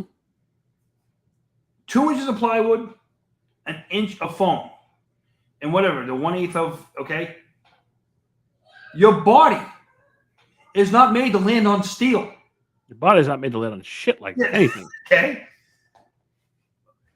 But these guys don't walk out of a used car dealership and get in the ring either. Logan Paul probably spent some time in the warehouse, probably spent some time in the next gym, probably spent the time someplace. The what gym? The NXT gym. Thank you. Might have even had a ring brought to his house just so he could get used to it. Well, he wrestles like someone who's done this. And this is my Whole biggest. life. This is someone. This is the thing about Logan that I like, and a lot of people would argue with me. I like Logan Paul as a wrestler. I think I've gone many times and said he's the reincarnation of Art Barr. From that Far Out Splash to his work on the mic, Art Barr wasn't the greatest guy on the mic, but he could talk. He played that heel, especially in AAA when he was at anti-Mexico. He was him and Eddie Guerrero together. the thing with Logan Paul is I think he takes this seriously. You feel like he's not. You know and who the- he reminds me of? Before his motorcycle accident? Brian Pillman. I think there's shadows. I think. With the cockiness and stuff like that. When he was a Hollywood blonde, take Brian Pillman. Okay, so yeah, if you take the Hollywood blonde version of Brian Pillman, I can almost see that. I'll give you. But if you're talking about the fucking the lunatic fringe, I guess character. No. The Hollywood blonde Brian Pillman, Logan Paul almost comes down to Brian Pillman. No, I would agree with that. The problem with Logan Paul is this. I want people to understand. When he becomes a babyface and he wants to become a full-time babyface, he's going to go through the roof. I don't think that's ever going to happen because of it. You know why people dislike him? It has nothing to do with him being a YouTuber. Do you know what happened? Because he's a blonde Ted DiBiase. No. Do you know what happened to me? Let me explain to you what happened and why people despise him so much, even in social media. So as a YouTuber, he's banned from the country of Japan, from my understanding, after this event happened. There is a forest where people go to unalive themselves. I'm not going to say the word because YouTube frowns on you saying that word. But they go there and they end themselves, let's just say, in this forest. It's literally called that forest. Logan Paul went out there and started filming. And he stumbled upon somebody who was literally hanging from a tree, and it was on video. And he posted it to YouTube, or it was a live stream on YouTube. And he was almost like joking about it. And that has followed him all of these years to where he's at now. And people, he's never, I think he's apologized for it, but I think some people think it was a half-hearted apology.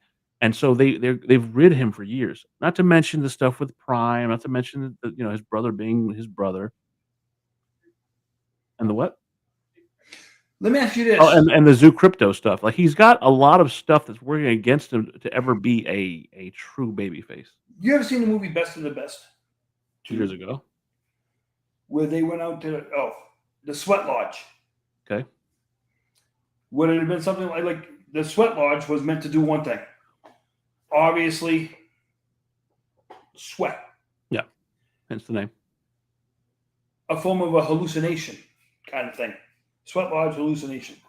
I've never seen it. I don't know what you're talking about when it comes to it. But I'm guessing it had to do with the afterlife. You want to know what that's about? I'm not going to say from personal experience. No. I'm saying I guess it had to do with the afterlife. No, it's finding transcendence. All that stuff was about finding. It's a form of almost meditation. You're letting the body. You're leaving the body. You're going to a different plane of existence, and you're finding the answers that you're seeking in another place. I put it this way: seances and stuff like that. I don't know what. It's not like voodoo. It's like meditation. It's all. Guess what, people? I have no clue. It's a spiritual thing, and Gerard is not spiritual. So Gerard is Gerard's a fucking. So put it this way: don't worry, YouTube. You ain't gotta worry about me. I don't know what the hell he's talking about. I'm not into that. I don't know what he's talking about. Put it this way: the team I played baseball for, they were jokingly talking about taking mushrooms and stuff like that. I said, listen, the most I ever done in my life is one day I took 1,000 milligrams of caffeine. And I was bouncing off the wall. But that's about the most radical thing I've ever done when it comes to any kind of. So basically, you're the equivalent. You're the human walking version of Wonder Bread. You're as dangerous as 2% milk. Yeah, I don't dip and dabble in psychedelics. No one's asking you to do that. I had my wisdom teeth out last week. They gave me a Percocet and it made me sick. So I mean, when it comes to stuff like this, I was not built for the drug trade. To get back to Logan Paul, Right. That's why I don't think he'll ever be the fucking babyface you're thinking he will. I think he's talented in the ring. I think he has all the capability to be great. His win-loss record is up and down. Can he be forgiven? No. That has nothing to do with that. It's a very good question. I think too much time has passed because this happened years ago. We're talking we're pushing 5 years? Well, oh yeah, maybe that. I fucking it's been well over. It's been a long, and he's never achieved that forgiveness for it, and it's because he is. Look, in reality, he is a cocky shit. Do I Yep. think he's a great wrestler? On his way to being one. No, I would say he's an excellent wrestler. I think he's done enough to establish that he takes this seriously. He's not phoning it in. This is not like Bad Bunny or fucking who's that doofus I don't like, the Fiend, Travis Scott. He's not these guys. But before we get, and I'm glad you bring up another one because we actually had Friday, from right it was Friday, an incident with Pat McAfee. Incident with Pat McAfee Friday, where a very well-known singer attacked Pat McAfee for his view of the New York Knicks fans. You're a sports fan. I'm a sports fan. I can't stand the freaking New York Yankees or their fans. Pat McAfee came out and said something about the New York Knicks fans in a derogatory way. A performer from the same Indianapolis city went after McAfee for attacking New York fans. Since when, especially in the playoffs, Red Sox fans and Yankees fans have hated each other since 1918. The Great Bambino. Since when did you have to be nice to the opposing fans of your sports teams? And it goes like this. If you have no horse in the game and all you are is a fan, what the hell does it matter? And when I say this, we go back to professional wrestling. If you're a fan of one guy and not a fan of the other guy, say what you want to the fans. And I hope the fans that you're saying it to say something back to you. Go, screw you, pal. I'm going to support this guy. Without being violent about it. There's no need to get on people because people have thin skin. We've talked about this. You talked about it earlier that people will take a movement like the Me Too movement or like any kind of movement, and they'll turn it around, they'll flip it upside down, and they'll try to make it work out to their own goals. It's just what the world is. Society is a fucking train wreck, and they're trying to take us with it. Hey, Paul Heyman said it best, talking about relevancy. I guess we're in a world today where people want to be relevant. So, but you in talking about Pat McAfee, I think people want to attack Pat McAfee, and here's why. So, we remember we went over to Canada. The WWE went over to Canada a couple times, and they were booing the national anthem. They're doing all this, and Pat McAfee was outspoken about it 100%. This is bullshit. Fuck you. We're bringing our product to you, and you're going to boo our national anthem? Suck a dick. That was basically his mindset. He didn't say that, but he was pissed off, right? You know, in a way, I think he's wrong for saying it for one reason. We have great pride in America when the national anthem is being played at sporting events now. 15 years ago, 10 years ago, 5 years ago, when people were taking a knee. But he wasn't. So he was. No, what I'm saying is, people were taking a knee for our own national anthem. We've stopped that. We put that bullshit away. Some people have. When we go into another country and people boo us, don't get offended. Build heat about it. So when we played, hold on, isn't that what he did? What I'm saying is, he got offended because they were booing. Hey, Pat, don't boo them. Ask them to put the show in Indy, and you get enough people. Let them play the Canadian national anthem and boo the shit out of the Canadian national anthem. But again, no. This is my. He didn't do that as a member of the WWE. He did that as Pat McAfee, the man. He was sitting at the announce desk when he did it, though. I understand that, but he wasn't doing it because he was scripted to go up there and say, you know, fuck you, Canada, for saying that. He did that as his own choice. It wasn't the company that could have been cut off, but we all heard it. I understand that, but what I'm saying is he did it as the Pat McAfee, the man. This is not Oh, WWE employee. When he did that, was Vince still in charge? No. What I'm Sure? saying is, I'm almost positive. It wasn't. It was a couple of months ago. It wasn't him saying that as Pat McAfee, the color commentator on at the desk. It was Pat McAfee, the man, coming out and saying, "Fuck you. This is my country. I'm proud of my country." Okay. So even here now, if he's saying, as Pat McAfee, the man, I don't like New York Knicks fans, that's on him. So for anybody to get all bitchy, fine, get bitchy, but fucking understand, I can say what the fuck I want. And you know, it's like, are we? Do we have to be so critical of everybody to now go after people who criticize the sport fan in you? Like I said, then the Yankees Red Sox rivalry. My God. Well, Gerard, okay, look, there are going to be people that criticize us, right? We have different opinions. We have opinions Yeah. of our own, but they're going to criticize us. I just don't give a fuck. And ultimately, that's what it comes down to. Does Pat McAfee give a fuck? And Pat McAfee, he would not be where he is today if he gave a hootenanny about people's opinions. So then why do we give a fuck? Correct. And then why do we care about the likes of the Ric Flairs of the world, the Hulk Hogans of the world? Because the beautiful thing about this program is I'm allowed to have an opinion that I can express to a audience. You're wrong. You're wrong, brother. You're wrong. I can have an opinion about Ric Flair tarnishing a legacy and attacking an innocent man who has no business attacking a man who's a legend in this sport. Not that has been corrected, and that's the other part of this. It has been corrected. What? If I read the report right, he had successful surgery on his colon cancer. Yeah, who got successful surgery, who's fought cancer more than once, who's lost his wife, who is not attacking Flair. If Jim Ross is out there burying Flair or criticizing him for the things he does, that'd be one thing. Instead, Ric Flair took it upon himself to be a fucking dickhead, and I get it. Ric Flair's a dickhead.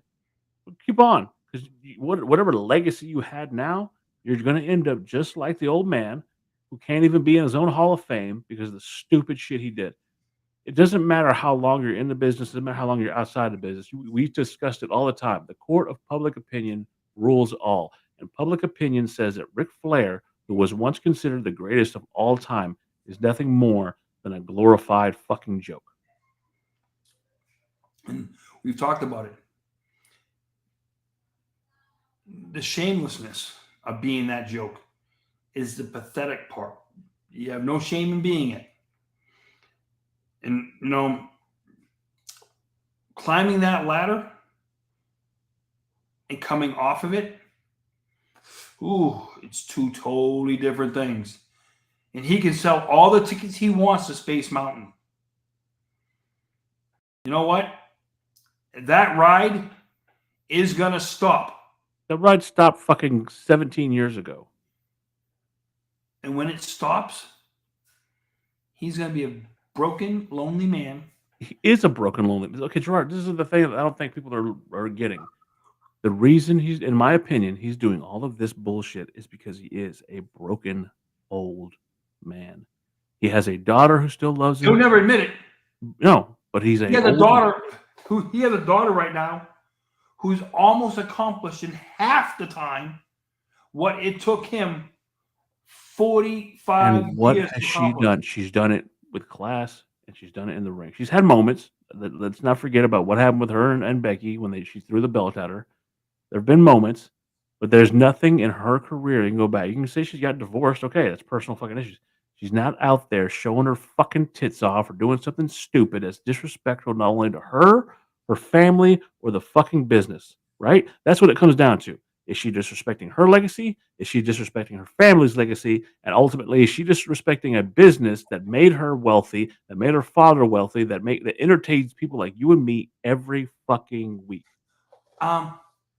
Put it this way. She's eaten off that. That's the only table she's ever eaten off of. That's the only table she's ever eaten off of. See, and the thing is, you can say that about other people. Another lineage member of the Four Horsemen would be Tessa Blanchard. And Tessa Blanchard did stupid shit. And is she working her way back to try to make it right? Yes. But she still has a stain on her legacy that says at this point in time in her life, she dropped an N-bomb or she said whatever it was to that black wrestler in Mexico. Okay. Tessa Blanchard was called a bully, but from my understanding, she's trying to fix her fucking legacy. Good on her. That's what I'm talking about. The actions we commit have repercussions, not just for us, but for everybody. And if you can't get behind that and realize that, it's another thing we've talked about as far as like celebrities. You chose this life. No one says you got to put on a pair of boots, a pair of tights, and go out there, but you do it again. I'm not saying I'm doing it, but I'm saying these people go out there and they do it. Mark Calloway's talked about it. Flair's talked about it. Others have talked about it. You go out there because there's nothing like that rush of walking out into a 50,000 seat arena and having everybody chant your name. I'm glad you bring that up because that is actually kind of hit the home here because so Friday night I was supposed to be at a Brooks and Dunn concert in Fenway Park. Thursday at the same park was supposed to have been Shakira. Canceled. Friday, canceled. Last night, Washington, D.C., Shakira was supposed to be there, canceled. People have spent a lot of money from all around the world to come to Washington, D.C. and Boston to see her perform. And all she does is tell people on Instagram or Twitter or I don't know which one of those, sorry it couldn't happen. You know, as a fan, you come across the world to see your, let's just say, because to a lot of people, somebody like that would be considered a hero. You spend a lot of money to come across the world to have that. And they cancel on you with no repercussions for it. Now, in Boston, they say it was for safety issues. Washington, D.C. claimed that, oh, we couldn't get the stuff from Boston down to Washington, D.C. Where do we hold the line for performers who let us down because if it's a legitimate reason, you have to give them the right to explain that legitimate the benefit, you mean the benefit of the doubt? Yes. But if it's an ongoing occurrence, and I've never, again, this is a wrestling podcast, we're talking about fucking Shakira. Right. But going back to wrestling, I'll bring up somebody and shout out to the Rant Rave podcast. We've had dealings with them. They were dealing with PJ Polacco, better known by Just Incredible, who always had an excuse. He no-showed them a couple times, whatever it may be. Somebody holds him in very low regard. I don't know who holds him in very low regard, and I would agree with him. But you hold that man to hold such low regard because he's established the fact that he is not trustworthy as far as his word. He's not someone that you can count on. Contrary to someone like Sabu, who did an amazing job, and I will always remember the fact that he was on time when I'm the one who set up the interview. That was on me, and he was so kind and so cordial about it. The fact of the matter is, you hold people accountable when this becomes a behavior. When this is a one-time thing, a fluke, or this and that, it never was planned. Yeah, you give somebody the right of what's going on, Cabal. You give somebody the chance to fucking say, hey, it's my bad. But when it's once, twice, 3 times the lady, then it's time to say, I don't want to do business with you. I don't want to spend my hard-earned money with you because I can't count on you to come through. And you're allowed to do that as a fan. Going back to the WWE and how we started this episode, we were talking about what have you. The WWE, again, we're about to be done with the show, but I'll say this. The WWE as a whole has started to deteriorate, started to slip a little bit. They're starting to go down that path of, well, this show wasn't as good, where last year, you and I couldn't find a bad fucking PLE. We couldn't find one because they would every time, boom, boom, boom. It's starting to slip a little bit. Well, let me ask you a question, Dan, here. Between WrestleMania and SummerSlam every year, okay, that I can remember, you actually have a downturn from WrestleMania to SummerSlam every year. Not last that year. 4-month gap. Not last year. Okay? You have a little bit, I'm saying, it's a little bit of a sleep fest You could say that, but I say in the middle of the Roman era, the Roman Reigns era, and I'll say right when about Vince was gone and it was Hunter or Paul Levesque taking over, it has been on fire. I have loved the story. We've been on our seats going from the Sami Zayn to the Cody Rhodes to Kevin Owens at Royal Rumble. Every time we watched, it's been better and better and better. Let me ask you this, and it goes back to what we talked about last week: is the inclusion of the women too much of it, bringing down the overall product? I would absolutely disagree because I'll bring up the one. No, I'm only asking. No, I disagree with that statement, and the reason why we got 5 minutes, but I'll bring up one woman who is lighting everything on fire. And no, wife, it is not because she has an excellent ass. Stephanie Vaquer. She has the look, she has the in-ring ability, and she has those fans by the palm of her hands, and they're looking And at she her. no longer has the title. And she's definitely going to the main roster. Well, from what I heard, Jordan Grace is going to SmackDown. She'll be going to Raw. Whatever it may be. What I'm saying is she is doing something. She's capturing the imagination of people. She caught him with the look. Let's be honest. All right. Whenever a man sees her, the first thing they see is that very curvaceous backside. But then she gets in the ring and she has a classic like she did with Io Sky, with Roxanne Perez, with whoever, and they see what this woman is capable of. She's changing the game. You know, where Rhea Ripley was recently, she's reached a pinnacle. Rhea Ripley is at a point where people come to wrestling matches to see Rhea Ripley. I think give it about 3 more years, they're going to be saying the same thing about Stephanie McCare, and I would not be surprised if WrestleMania in the next 2 or 3 years is main evented by Stephanie McCare, Jordan Grace, or Julia. I mean, hell. How about Soroka? I think she's the next stage. I saw that move that she did. I told you the Soul Snatcher. I told you. How does she not break her own neck? I don't know, but it's beautiful. It is a thing of beauty. And the thing about it is, okay, it's different. Mm-hmm. It's totally different. And you know what the thing I like about it though is, it's not done around a bunch of flippity floppity and stuff like that. It's almost like an RKO where she'll hit that crap out of nowhere. It's like, what the hell just happened? And I'll say that the NXT has a young woman down there who I would say is the equivalent to this generation's Bailey. Her name is Jada Parker, or Miss Parker for short. I have seen some things, and I think I'm seeing some things in her. I think Jada Parker has that ability to be that over super fucking baby face. And again, here we are, a predominantly male-run sport, and we're talking about some really incredible women coming up in the next couple of years. And what are we not talking about? The male talent roster. Yeah. But they've earned it, though. These women have earned that. And that's why I'm saying, when it comes to the women and the amount of time they're giving them, bringing down the product, are there a lot of just old school and maybe new school who want to watch the men, and like Jacob, they only watch the women as sex objects. That's what I'm asking you. To where, well, see it again. When I was younger, all day long, I'll be the first to admit, I was looking at someone like Trish Stratus. I looked at Natty Neidhart when she first debuted. But as I've gotten older, I have a wife. Listen, I have a different mindset. Stacy Keibler.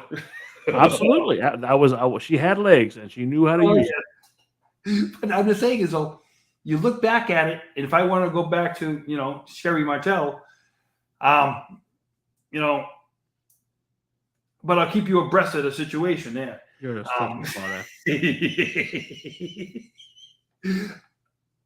The evolution of professional wrestling in the past 40 years, from where it was, you had it on Saturday mornings, you had it on ESPN, to today, you have it on internet, on multiple platforms. Think about that. It's a beautiful thing to see, Gerard. Like, it's a beautiful thing to see what wrestling is becoming. Now, that being said, we probably will be talking about women next week. We don't know what this week has set for us. That being said, it's been a wonderful show. Jacob, sorry you couldn't come back in with the Wi-Fi. You're our third. You're always going to be our third. We're gonna have to play Johnny Horton one time, north to Alaska. That being said, that was earlier Jacob McGovern, the kid. That is Gerard Millette, the Inside Man, and I am the Flying Jalapeno. Dan, we will see you next week. Same Mark's time, same Mark's channel. Later. All of you Marks have been listening to the Marks Podcast on YouTube. Calling all the grappling fans, from body slams to high-flying plans. Join the chat, hear the scoops. Jump in quick, don't be a stoop. We're throwing down in every match with tales and fights that you can't catch. The Mark